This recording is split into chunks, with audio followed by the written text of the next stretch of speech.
So this clip is courtesy of Ask a Black Man Anything. Link is in the description, so go check them out.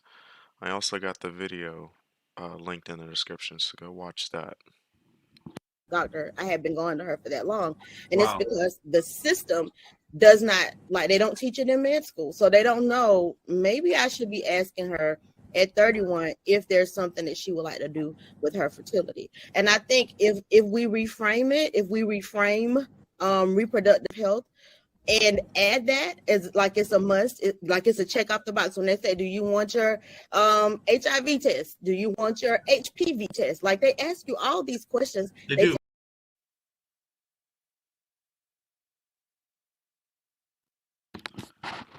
All right, let's dive in.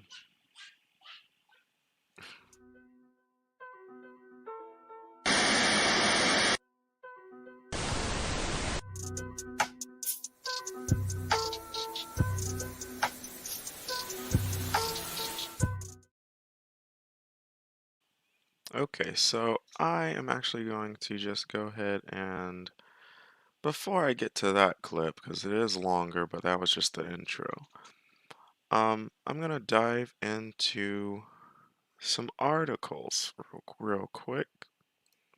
Let me see if I can share the screen.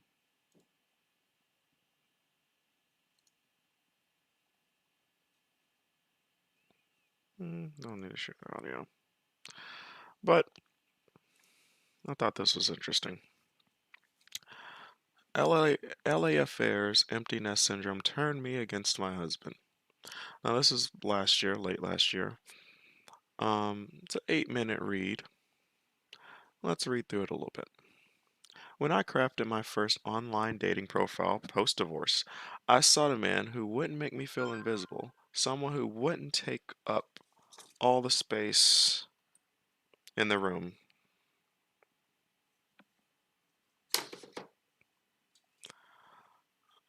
I wanted a partner who encouraged me to shine. That sounds encouraged me. And look at the italicized. The emphasis on me. It's italicized. Encouraged me to shine. You know, she's very self-centered. So let's move on. For nearly 5 years, I searched. First, there was the Bentley driving businessman who gazed more at his iPhone than me. That sounds reasonable, probably because she wasn't that interesting and he only was there for like once he got with her. Maybe she looked fairly decent, or maybe she was just the one that picked up the phone that night and he was like, yeah, let's just get this out of the way, and smashed and went on about his business. When I asked him on our third date to put the phone away during dinner, he mocked, aw, does someone's daddy not give her enough attention when she was a little girl? Hmm.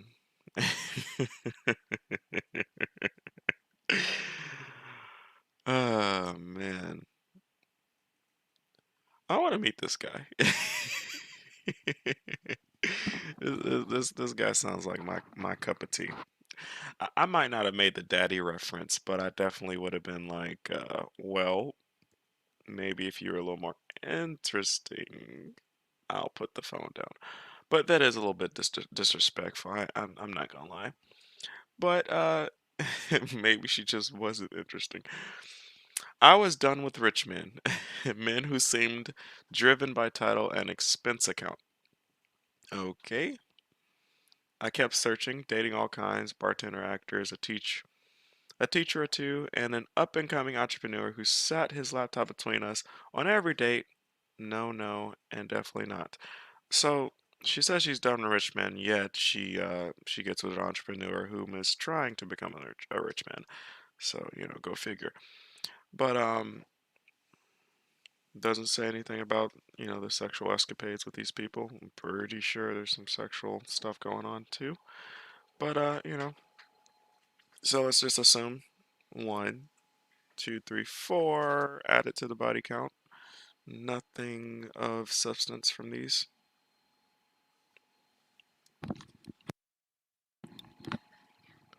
I wanted a kind, self-aware man, more generous with his time than his credit card. All right, now I'm going down that road. I envisioned someone a few years my junior, muscular and well built. While watching Hugh Grant in Love Actually, I decided a British accent might be nice. What the hell? And if he could and if he could look like Hugh Grant and have his sense of humor, that would be a bonus. Okay, let's continue. I also knew that while this man would need to love kids, he would also need to be willing to fit into the life I had created as a single mom with my daughters. Wow. Wow.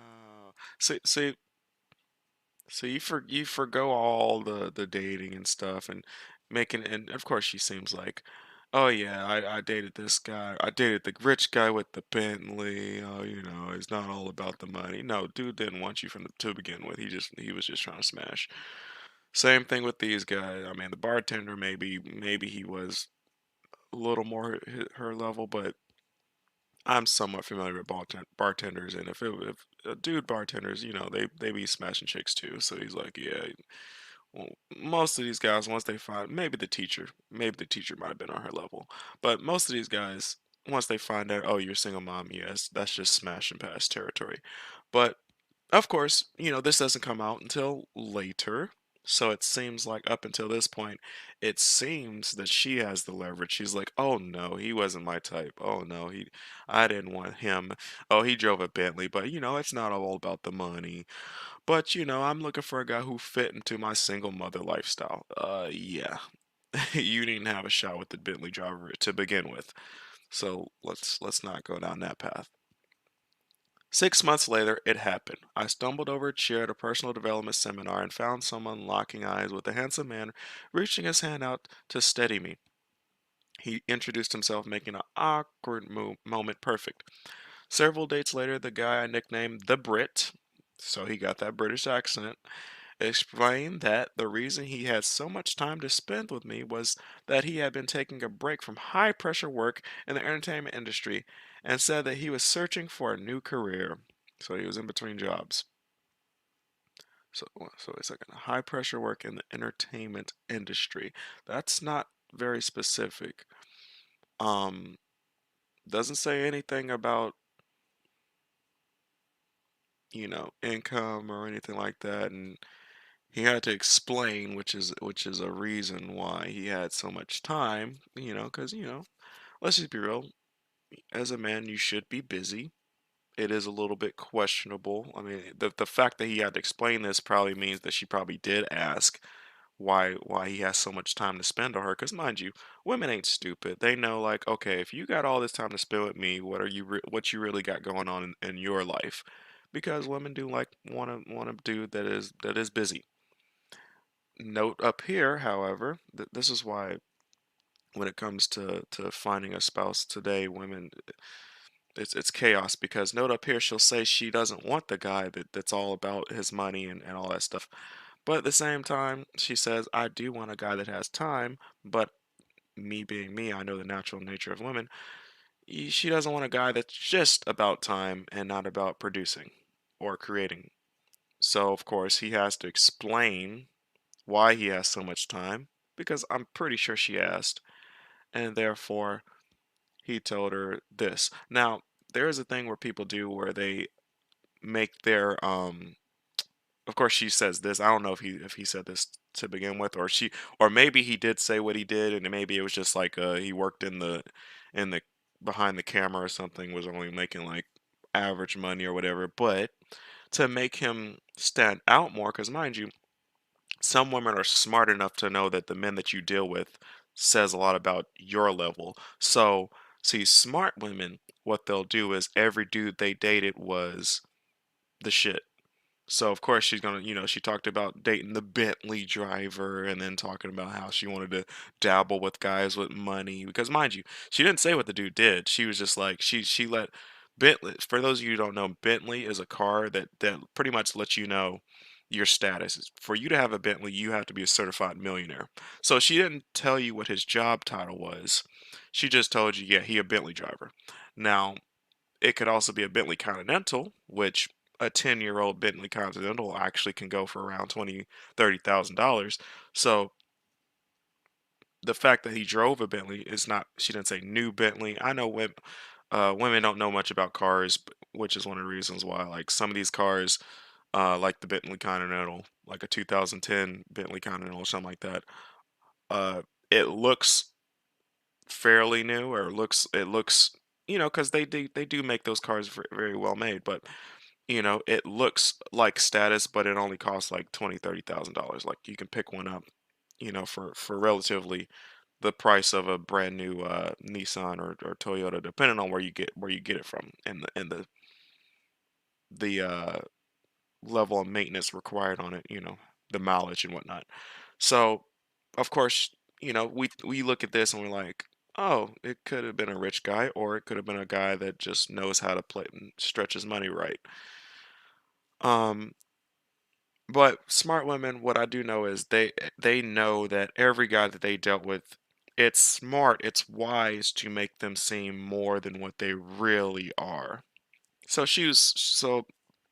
her saying that he's in the high uh well, let me get back to the point. High pressure work in the entertainment industry. That could literally be anything. That could be the freaking janitor cleaning up a studio. Like, it can literally be anything. But we are going to assume that he was making pretty good money in the entertainment industry, because we think of entertainment industry, we think movies, music, etc. So I see the wordplay here. So let's move on. And said that he was searching for a new career. Now, if he was successful in the high pressure entertainment industry, um, usually people that are in that industry, they move out to the areas like Atlanta, New York, or California, LA, and they do fairly well for themselves if they can keep up with the crowd, or if they strike it big. Sometimes people will search for new careers, but I'm very aware of the people that move out to California in the attempt to strike it big and become successful in the entertainment industry, and it doesn't work out for them. So maybe this guy, maybe he did come across some money. Maybe he was one of those people where he wised up and was like, yeah, let me get into a better career. Doesn't say anything about his age, so note that. We took our first vacation 2 months into the relationship, ziplining, canoeing, and mountain biking. When we threw off our clothes and swam in the Canadian lake in our underwear, cell phones tucked away in the backpacks for our. Okay, this is a little fun.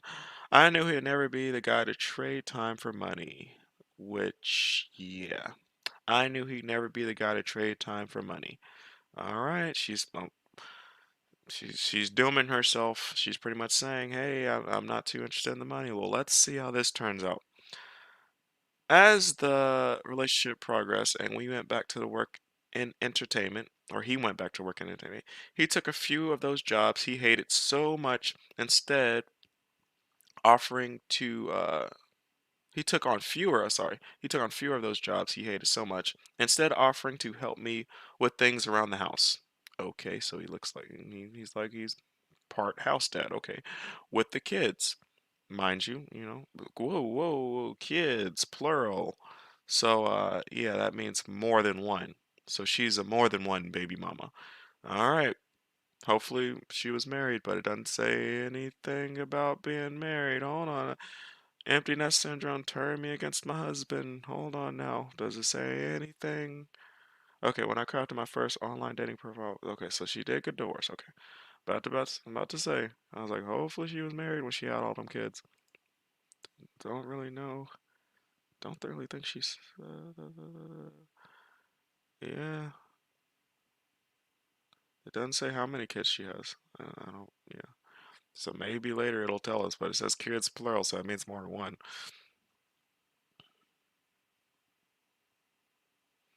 Okay. Okay. Entertainment. Took on fewer jobs. 6 months in, when we took a picture in the front of the sailboat named At Last. In love at last. Okay, here we go. Da, da, da, da. When we moved in together, I was buried in emails as I architected the new business and was on my way to earning many times over what he had in the entertainment industry. So he probably didn't make that much. When he did dip back into work, it made our life together feel chaotic. His 16-hour days made it difficult for him to be home consistently. What the hell? So he working 16 hours a day. Like I'm starting to wonder, like, what the hell was he doing? Like, I hate the vagueness of his job title, or at least the general whatever the hell he's doing. Because he, I mean, entertainment industry, he could be an actor, he could be a stage hand, he can be a freak. It's he could be working in a movie theater.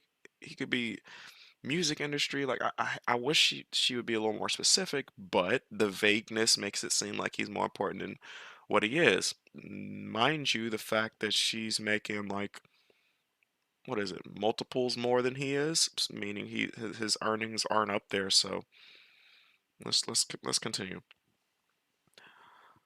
Made it difficult for him to be home consistently. It was impossible to make plans around his schedule. When he didn't work, I discovered I was more at ease.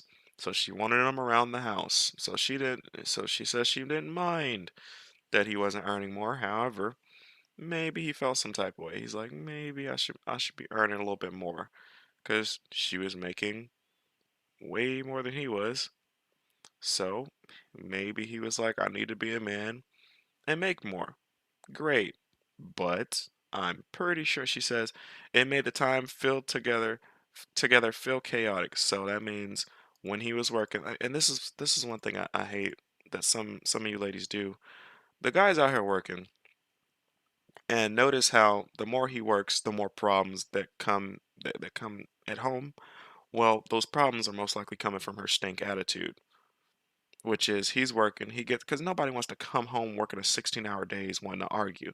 No, what because what I know, most likely what happens is he works those 16-hour days. He comes home, he's probably tired, doesn't really want to do much, and because she's feels some type of way that he's been away for so long, she starts acting some type of way towards him, and then it creates chaos. I've seen this happen. Like I know how it goes on in the household. It's not like he's coming home wanting to argue. No, she's making the problems because he's out there working. However, he's doing what he's supposed to be doing. He's trying to earn more. Hopefully, he's trying to earn more. He's not just, staying stagnant. But the thing is, because she's pressuring him to stay home, she's literally making it hard for him to get out there and do what he's supposed to be doing. So let's move on. I discovered I was more at ease, more grateful than pissed off as he cheerily took on chauffeuring the kids, doing the shopping, taking care of them when they were sick, and more. When we all visited his parents together in rural France, so he's from France, so remember he got that accent. And my youngest turned his arm to go collect eggs from their chickens. I savored that moment, grateful that my children, raised in Los Angeles, were experiencing a loving man who valued time over money and could offer them a reprieve from urban life. Okay, so So this is linked in the thing. I'm trying to get to the. So it says there was just last year he briefly became my full-time caretaker after a traumatic ski injury left me bedridden for months. So I hope she has some disability or some sort of insurance because if she was the breadwinner, mind you, what happens after the breadwinner goes down, there might be some trouble. So hopefully she had some sort of short-term disability, long-term disability to help take care of the bills because we already know she's clinging to him to stay home, so he's not earning. It thwarts his earning potential. Let's hope that. Let's see what happens. But when my daughters grew up and I felt the nest and the role I loved as a mother became unnecessary, I wanted him to change. I wanted him to change. Now, mind you, the power dynamic in the relationship is a little bit backwards because she earns exponentially more than he does, but he's catering to her because she does want him home more. She's been bitching and complaining, I'm pretty sure, and he's abiding by it. And he's doing what it seems like earlier she said he's doing what she wants him to do. But let's see here. What eventually happens is this is me talking, not reading the article. What eventually happens is as the kids go out the house, there's less and less to do around the house. And I think Okay, let's see here. It took the comment of a well-meaning friend, a stay-at-home mom, to provide some clarity. He could be a travel agent or help special needs kids, she offered. And I wondered, had her husband, a lawyer, ever lain in the bed at night thinking, my wife should go to work, after all their kids were now solidly in their 20s, would I feel differently if the roles were reversed? So, mind you, all her kids are grown up, and mind you, he's the stepdad. All her kids are grown up, they're out of the house. And because she was pressuring him to be a stay at home, pretty much, because she was out there earning however many times more than he was, he was obliging. He was like, okay, well, if you're gonna keep bitching and complaining as I'm out here working, because mind you, he was working 16-hour days, but she was creating problems and making chaos in the household. So he was like, okay, screw it. I'll try this out, and things seem to have gotten better by her standards. But here's the problem, here's the kicker. As the kids left the house, he had less things to do because the kids were out of the house. They were going off to college and doing other stuff. So she felt some type of way because she still had to go to work and earn the money and income. And then she come home and he was chilling and whatnot because the kids were gone. He didn't have much to do. Like the house was still uh she says that with the house so quiet, I felt unhinged, spending most of my time nitpicking what I perceived as a lack of focus. I stewed. While we didn't need the extra money, I became more insistent with each passing day that I wanted him to earn something. See, this is one of the problems with this story. Because mind you, she's making problems when he's out there working and stuff. Most likely because the kids are home, right? The kids are home. She needs help at home because she's earning more than him. And even though he's out there trying to earn more, she's like, nah, I need you to be stay-at-home stepdaddy. So he does it, and then she complains once the kids are out of the house. Now she wants him to get out there and do something because now this is the part in the story where now she's feeling some type of way that she's got to get out here and work, even though this is what she asked for. And now she wants him to be the man, despite however many years he was doing this stay-at-home BS or whatever, right? So now she wants him to be like, okay, get out there and earn some money or build something, earn something. Now, mind you, she doesn't say build, she says earn something. So that means she is taking it to the next. She said, all this, I got it. You need to earn something. Jesus Christ. Now, maybe I thought I wanted him to change because what I was really terrified of was the freedom. So she was thinking of like a lot of women think, hey, he got free time. If I know I'm being a bitch, I already know he's got the time to go out here and find somebody better. You know, that's what this sounds like. Sounds like problems. As a dating coach, oh gee, oh no, she a dating coach. Look at this. This is a dating coach we talk about here, people. As a dating coach, I knew I would tell my clients to free themselves from preconceived ideas of what a husband should be. So there's that everybody's equal stuff of modern day. I would ask clients whether their partner violated their own deal breakers. Did their partner uphold those five or so values that truly mattered most? Who the hell is hiring her as a dating coach? And what is the average income of a dating coach? And how is she earning exponentially more than her husband is, even though he's working in the entertainment industry? There's a lot of questions here that I got. Now I'm wondering, like, okay, what kind of income bracket were y'all at? Because unless you're one of those big time dating coaches, which most of y'all aren't, I, I mean, what, 50, 60K maybe? I'm not aware of what it is for dating coaches. I'm not aware of that. Shout out to Before the Billions. Hey, Miss Lashes, how y'all doing? So I'm not aware of what their income is like, but I don't think a dating. I mean, depending on well, she says in LA, so maybe she's one of well, she says dating coach, but I'm thinking maybe she could be a matchmaker or something like that. But at the same time, she does use the specific word dating coach. My thing is, why would I use a dating coach who is divorced, has a, well, this is hindsight 2020, but at the time she's a dating coach, she is a divorcee. So even though she got remarried at this time, but she's a freaking divorcee. If I'm gonna go to, I mean, I don't need a dating coach, but if I was gonna go to a dating coach, unless they teach me the flaws of their relationship or they don't give me some BS excuse of, oh, sometimes people things just don't work out. No.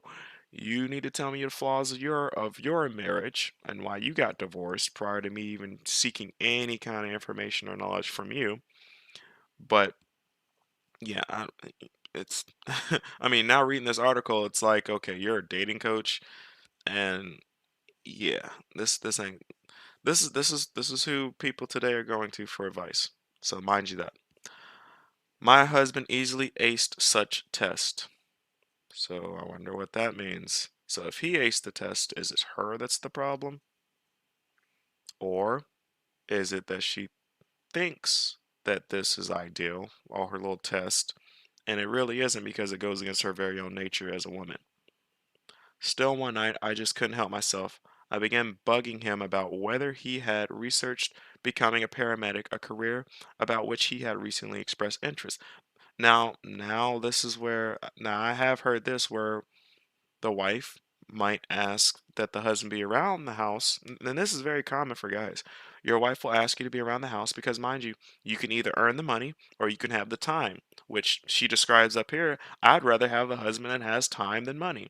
But look what happens here after the kids are gone. She's like, yeah, you need to start earning some money.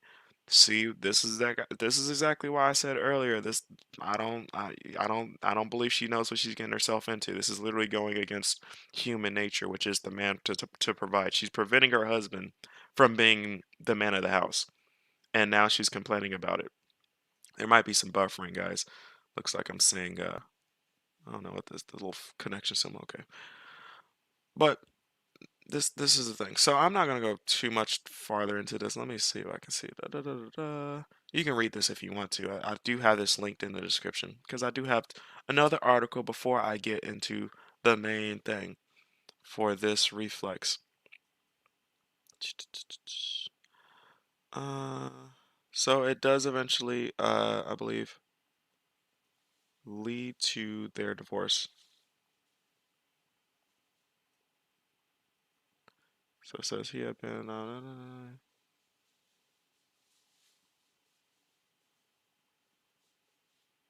Oh, look at this. Somebody else gets some advice. A mentor had once asked me to explore how my husband might meet my needs if I could take my hands off the steering wheel and let him meet me in a way that was authentic to him. Otherwise, boo boo, stop controlling your man. Let him be a man. So, this is advice she's getting from a mentor. Hmm. Well, it's good advice and everything. But the thing is, as a man, I see this is good advice for her on her part, right? But as a man, if I were to give advice to the man, you don't ask for power. You don't ask somebody like, "Hey, take." No, you pretty much what I'd be like is either you with me or you against me. So I'm gonna do what I need to do. This is how it's gonna be. Now, he doesn't have the leverage because he already done signed up for this. But if this were me, of course, this whole thing would have never happened because I never really got with her because I would have let her know up front. Yeah, this is what I plan on doing. So either you're with me or you're against me. You know. So you're gonna work with me or you're gonna be in my way and I need to move you out my way. One or the other. And I would have, I do what I'm doing now, which is working, providing, and doing the best I can to build something. She was literally preventing him from building, which means she was influencing him. And unfortunately, he did as a man does, which is sometimes is like, hey, let's try something new because everything's equal today, so let's try it. Let's give this a try. So they tried it. It failed horribly, and then he lost that he probably lost some of his work ethic because what you don't realize is the older you get, manual labor and all that kind of stuff, it gets less favorable in the workforce. And if you're not skilled at something, it gets exponentially harder for you to get any kind of real job, career thing going later in life because you're not able to work like you could when you were younger. So she's up here pressuring him to become a paramedic and all that kind of stuff. Where you do have to do a little bit of lifting and running around and stuff like that. I don't know how old they are. So as he's older, it's like some of these jobs is like it would have helped if he had started it. But if you're starting like a new career in like your 40s and 50s, that's kind of unfavorable. I'm not gonna say that's kind of unfavorable. That is unfavorable. It's not. He's not going to be where he would have been if he was just continuing to work. What he should have did was he should have put his foot down earlier. But you know, like men today, we are taught, hey, maybe things are different. Let her do. Let her take the lead. Because we've been told today, hey, men can be soft and women can be the leader. I mean, by all means, if that's what you want to try, go ahead and try it. But when things like this happen, let's not forget that. Now, next story, let's move on. You can read this article, it's from Yahoo News. Next one, ghosting is more acceptable to people with dark triad traits. Now, when I read that title, I'm like, what's the dark triad? So then they go into the dark triad and they're looking at a study. So I looked at the study. They're talking about the dark triad traits being psychopathy, Machiavellianism, and narcissism. So I'm pretty sure you're familiar with narcissism and psychop, psychopathy. But if you're not familiar with Machiavellianism, this is simply explained as Machiavellianism is a personality trait that denotes cunningness, the ability to be manipulative, and a drive to use whatever means necessary to gain power. Sounds like some 48 laws of power stuff. Machiavellianism is one of the traits that forms the dark triad along with narcissism and psychopathy. So there you go. So by any means necessary to gain power and manipulation. Hmm. Sounds like well, I know narcissism is a feminine trait, but sounds like a feminine trait. So it says the dark triad. I think this is linked. This is the study uh linked through the article. So if you want to check this out, you can do that. But ghosting, let's get back to ghosting because I'm interested to know like why they what's up with the negativity towards ghosting. Oh, I think this is the study. You can actually click the link in the article and it'll take you to all those. So they also talk about ghosting, which is pretty much you just end a relationship by not talking to the person. The participants, 341 American men and women, were first given a definition of ghosting. Okay, so 341 participants, fairly small sample size, but let's see what they find. I mean, this wouldn't be statistically significant to me, but it's interesting to see like, okay, where does this go? The team found people who scored higher in the dark triad traits tended to see ghosting as more acceptable. No surprise there, at least in the context of short-term relationships. Men with narcissistic traits were also more likely to see ghosting as acceptable than women. More likely. Okay. With those traits, while those who had ghosted in the past had more Machiavellian and more psychopathic traits than those who had not. So they're pretty much saying like, oh, you start talking to somebody, and then you just stop communicating, and then like, yeah. Well, I don't know. There could be some truth to this. Sometimes the guy just doesn't want to talk to the girl, and sometimes they just go ghost. Well, why might this happen? Well, maybe because women don't like rejection. Most guys know women don't like rejection because they probably rejected a woman or two. And then some crazy stuff happened, like she slashes tires and all that kind of stuff. So I'm guessing sometimes the guys themselves, they're like, yeah, let me just stop talking. and because and then you have to also realize that most of the time when women are talking to multiple guys anyway, so unless the girl is like really into that one specific guy, usually the other guys that she's kind of chatting up that go ghost, she doesn't even really notice them because she's got her eye on a specific certain group of men. But at the same time, those specific certain group of men are highly coveted. So they themselves have their own groups of women that they want or desire, and she might just be somewhere in the middle, which is why, like, if I'm being honest, sometimes the guy forgets that she's there, just like the same way she forgets the average guys that want her, which is why they'll talk about the ghosting and whatnot. I'm interested to know the 341 American men and women they chose, and if they were people that were of a higher income bracket, because we already know that higher income earning men are more coveted than higher income earning women, meaning they have more options, which would then skew the results of their study, which is why they say, the men are more likely to ghost than the women. Yeah, because a lot of women want the men. They'll probably chit chat somebody up, and then they move on to the few women that they are interested in, and they forget about the other women. That makes sense in my mind. But I am more interested in why they market as a dark triad. I mean, sometimes you just stop talking to people. Like some people, communication is two ways. And I mean, maybe if somebody keeps blowing up my phone and I'm just ignoring them, then yes. But I'm not gonna lie, sometimes, like, I'm living my life and I just hadn't heard from somebody in a while. And I'm like, oh, I haven't heard from so and so in a while.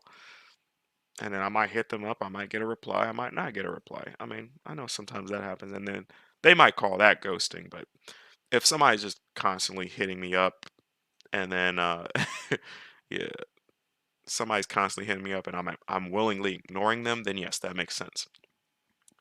Now into the main story of the day, the main video of the day. Now the clip comes from Ask a Black Man Anything.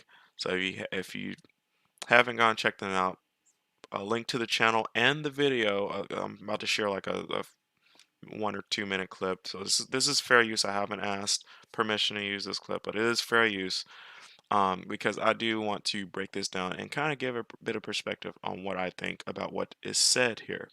So if you haven't, go check out Ask a Black Man Anything. This is not paid for. This is just because I do talk to a lot of people on the YouTube space, and I do like, watching genuine conversations being had, especially one of the topics that they brought up.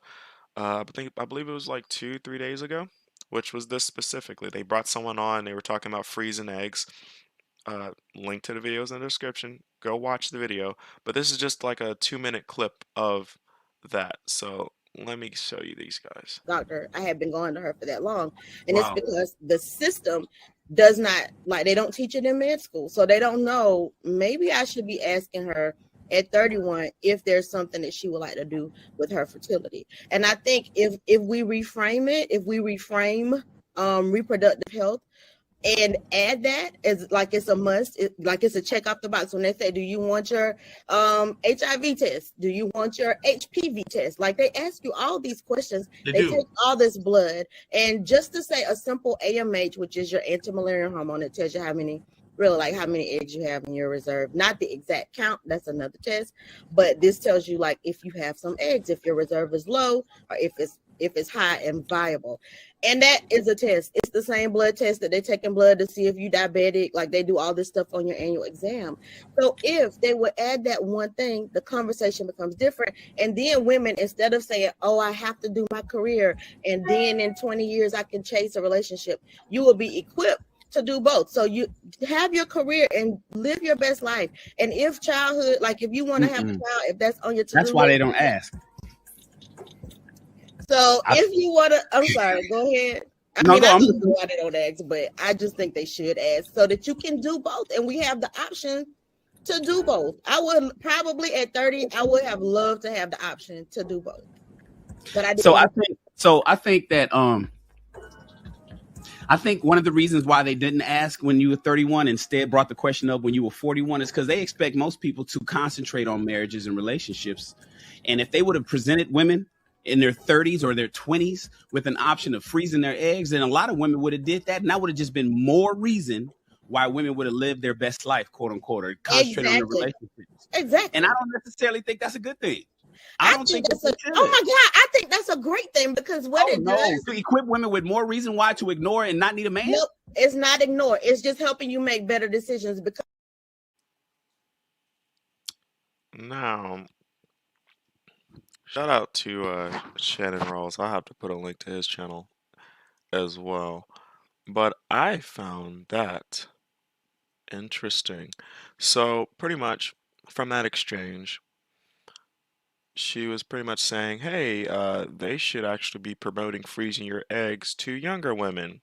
You know, I had wished I'd known about it earlier because usually, I guess, in her situation, they had told her about it when she was 41, I believe she said. So they told her about it when she was 41, and she was like, "Hey, you guys should have told me about this sooner." You know, I wish y'all would have told me about this sooner. And I, I, uh, I, I understand both positions because yes, you know, if that's what you desire, by all means, you know, do what you got to do. But I'm kind of like neutral.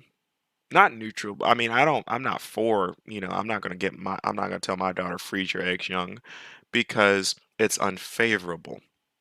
Because of what Shan did, I do agree that what Shan said is very true because all it'll do is extend the hot girl summer. You know, you think you think something's gonna get done and it's just gonna be chaos. Like it's just gonna extend the hot girl summer. Like, oh, we got extended hot girl summer. Now it's hot girl winter. Now it's hot girl, you know, spring or whatever, or fall. It's just gonna extend it. It's not gonna, you know, it's not gonna solve any problems. That's really all it's gonna do. Actually, I believe it's actually gonna make it worse. It's gonna make things worse. That's actually what I do believe. It will make things worse. And I will explain why I believe that is. Let me first link this. But yes, please go check out Shan's channel, Mr. Shannon Rawls. But here's why I'm not for nor am I against it. And I'm more so against than I am for, but here's why I said that I'm neutral. You know, if I'm just being serious. Because you know, I'm one of those people where, you know, the saying, when life gives you lemons, you know, you make lemonade. Well, in her case, you know, when life gives you lemons, you hold on to them and let them mold. I'm not for that. I'm more like when life gives you lemons, you know, I'm gonna make some a lemon martini and some lemon chicken. You know, I'm gonna go a little bit farther and beyond the lemonade. You know, I'm gonna do a little extra with it. You know, I'm gonna try to pizzazz, give it a little pizzazz, a little something extra to it. So let me explain to you this. I have nothing against the young women that do want to take the advice and freeze their eggs. By all means, do what you feel like you need to do to get by in life. But here's what I will say. Me personally, this is why I'm somewhat neutral.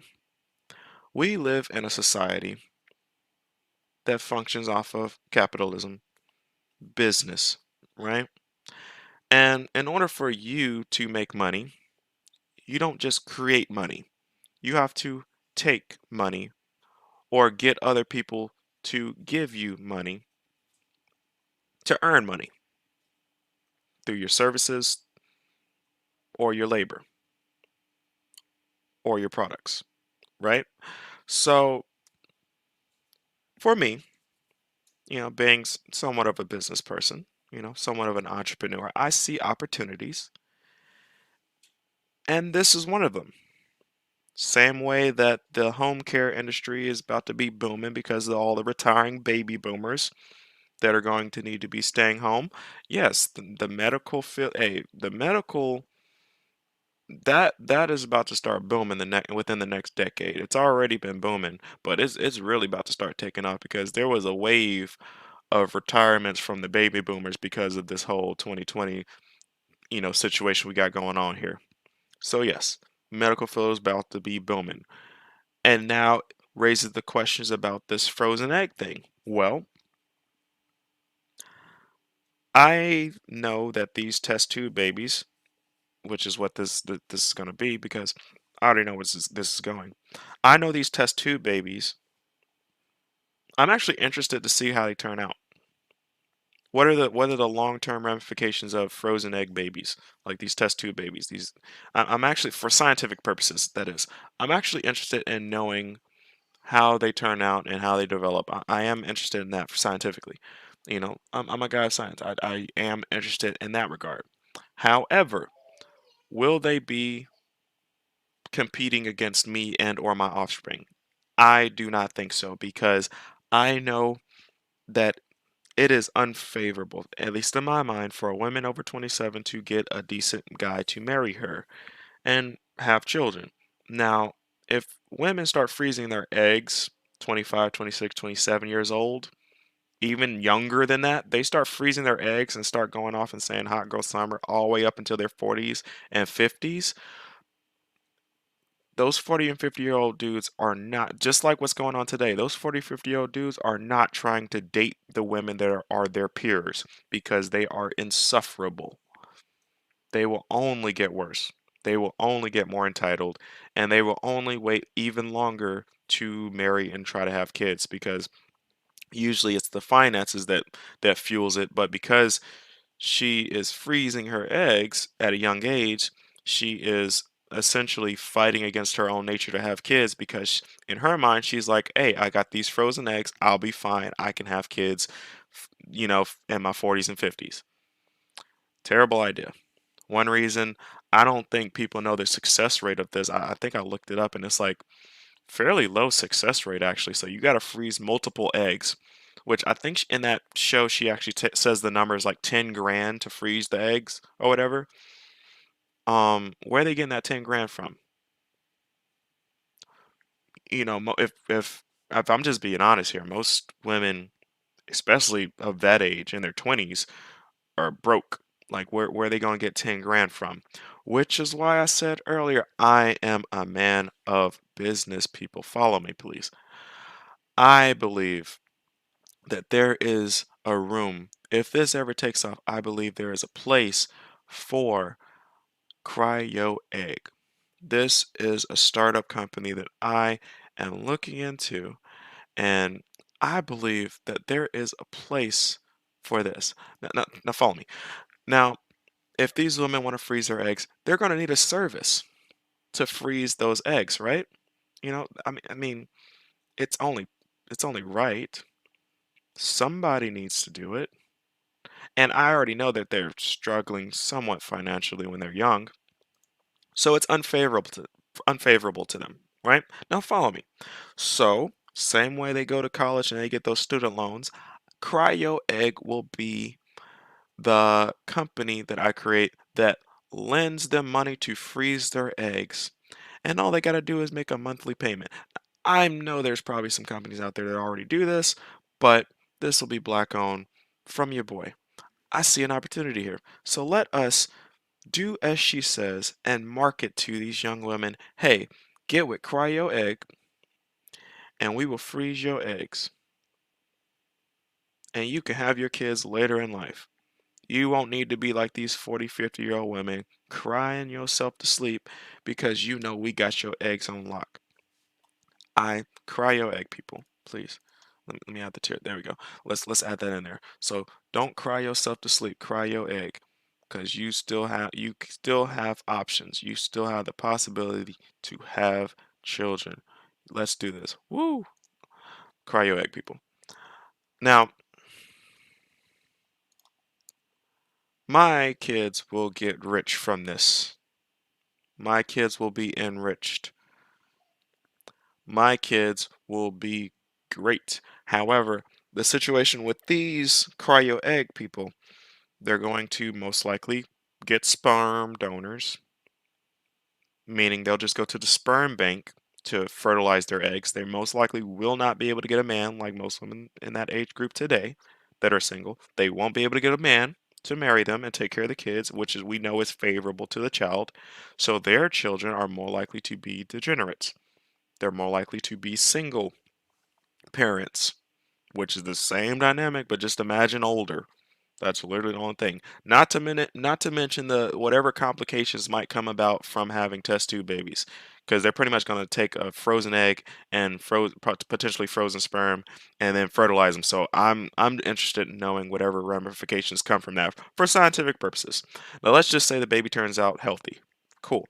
Well, they still gonna go through the single mom lifestyle, which we already know is unfavorable.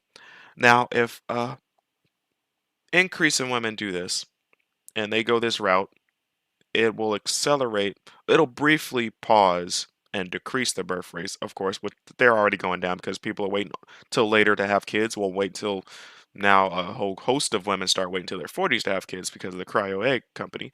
Shout out to y'all. You know, egg, cryo, don't cry yourself to sleep, cryo egg.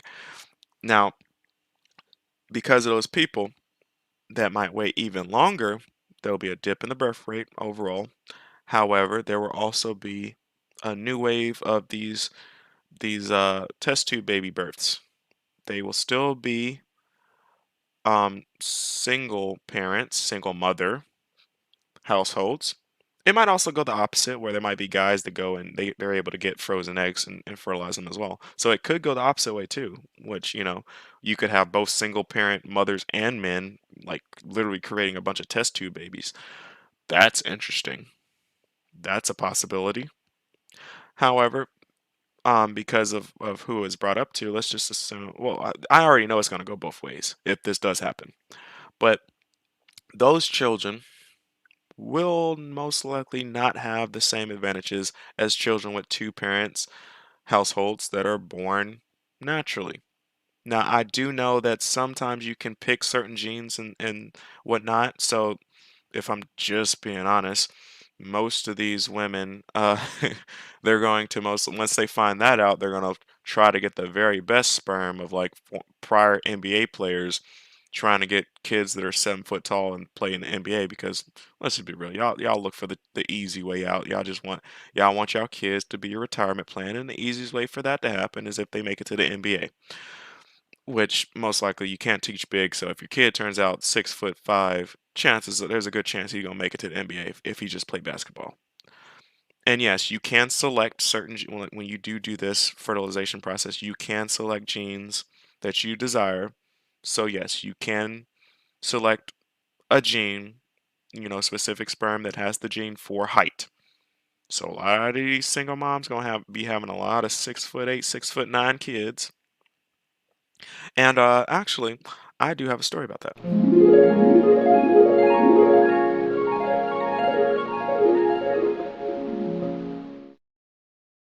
So surprise, surprise, when young little me, my mother would take me to the doctors.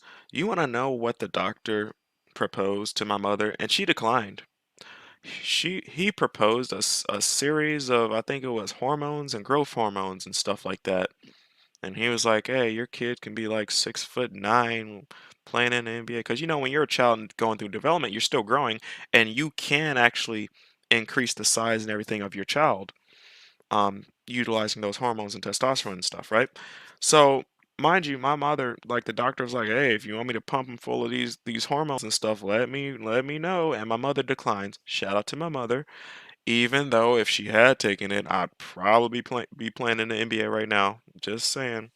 You know, if Mama if Mama took that right now, I'd be about 6'9", playing in the NBA right now. Just saying. But Mama said no. I'm gonna let my baby grow naturally, and here I am, just under 6 foot. I don't feel some type of way about that. I'm just saying. You know, I could have been like 7 feet tall or 6'5". You know, I don't even gotta be 7 foot tall. I could just be 6'5" or something reasonable like that, balling out of control. And you know, cause I would have been a monster in the NBA. I'm just saying, cause I got that work. I got that Kobe Jordan work ethic. Anything I do, I do the best at it. I would have been balling out of control, shouting out all the hood rats. Shouting out all my fans. Sorry, 'cause you already know who gonna be going after. Because you know I'm a black man. I'm a black man. You already know who favors us.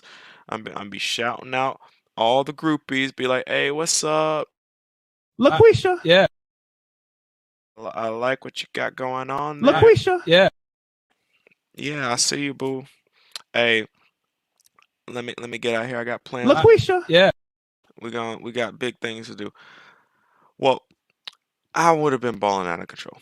Mama said no to the hormones. Yes, yes, there are some people out there that did take it up because the doctor she went to was on the better side of town, so that's why you see a lot of these tall non-black people. Just saying, they be pumping their kids full of some of these hormones and stuff. So yes, Mama said no.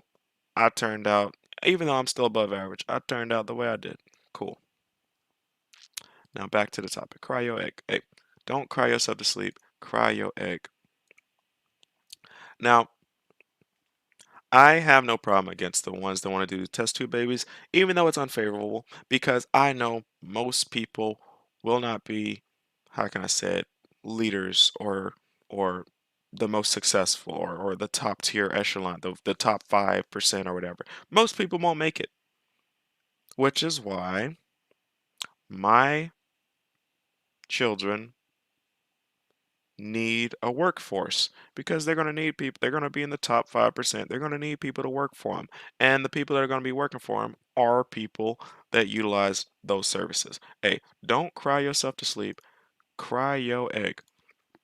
Now, the people that are going to be utilizing this service, their kids most likely aren't going to turn out as well as mine, which I'm okay with because we live in a society where we competing.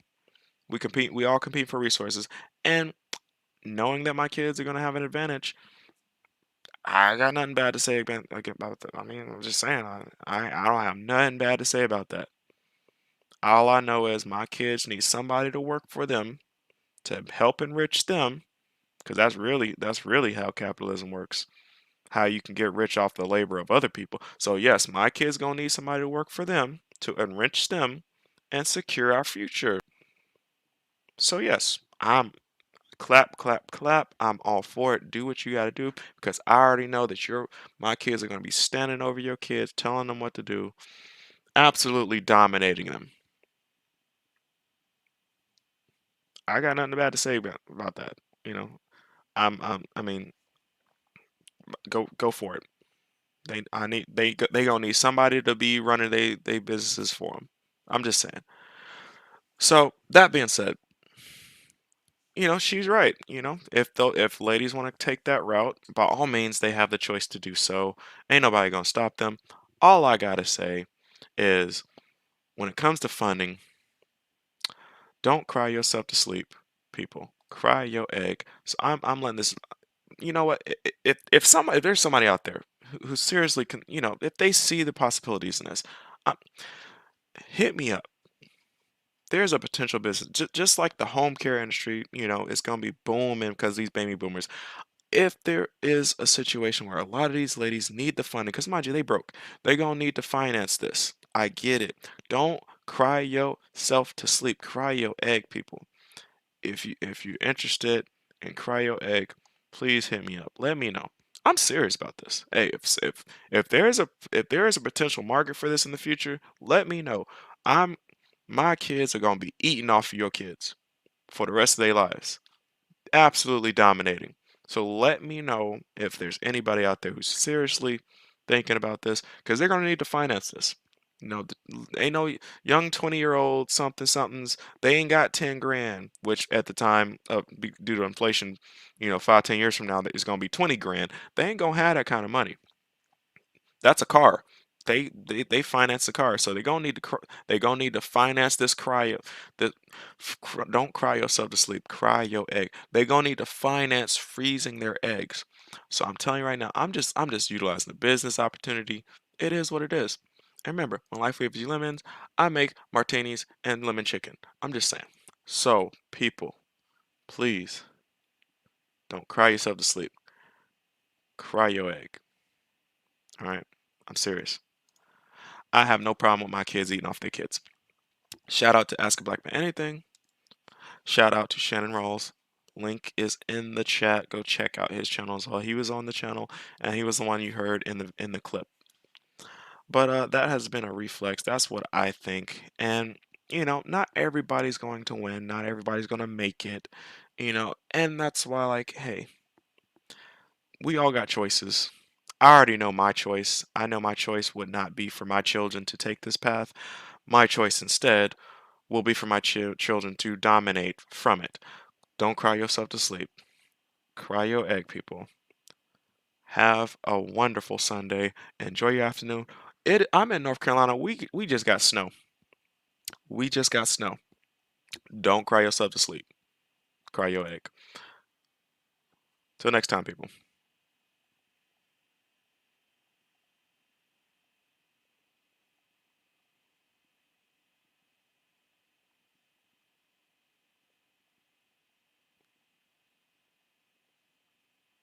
Hmm, I think I'm missing something.